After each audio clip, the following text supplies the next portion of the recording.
How do you educate your vendors when they're selling for the first time? Selling any house is a big decision because that's one of the biggest assets in your life you are selling. Most of the time we see the question with vendors first time selling is that they live in the house, then they're upgrading to another house, but then they want to keep the house as an investment. Whether they are very emotionally connected to that, or it is their first home, or they don't want to sell it because of it. There's no reason. We try to address that because and then we see these people coming back in 6 months and 8 months saying that, oh, Praveen, we need to sell this house. So this is a very big confusion, challenge, whatever we can say. Or the education part is that any owner-occupied house, once you live there, I think you've got 6 months to 1 year grace period.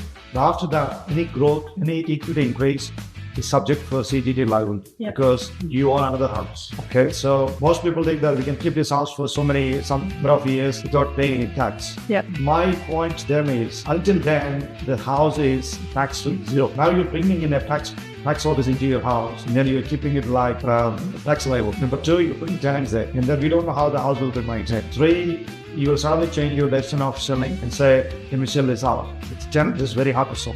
And then you need to give them notice. These days, the tenant loss is very tough. You can't just tell them with a 1 week notice. It's like 90 days these days. Then the maintenance, then the repairs, then you go right 3 for 4 weeks of marketing and another 6 weeks of settlement. There's a lot involved in that. So it's always good to sell the property if you're not living there, especially if it's a owner-occupied property. Unless there's no real reason, that's a different story. But if you want to invest again, take the money, keep it in your principal house, a new house. Reduce your loan, go back to the bank again and start investing, but buy investment as an investment. You don't have to spend money on the luxury items, whereas you already spent it. It's not an emotional factor. That's it, absolutely. But again, I'm not a financial consultant, I'm not a tax accountant, but this is what we go through a lot of discussions with our first-time vendors.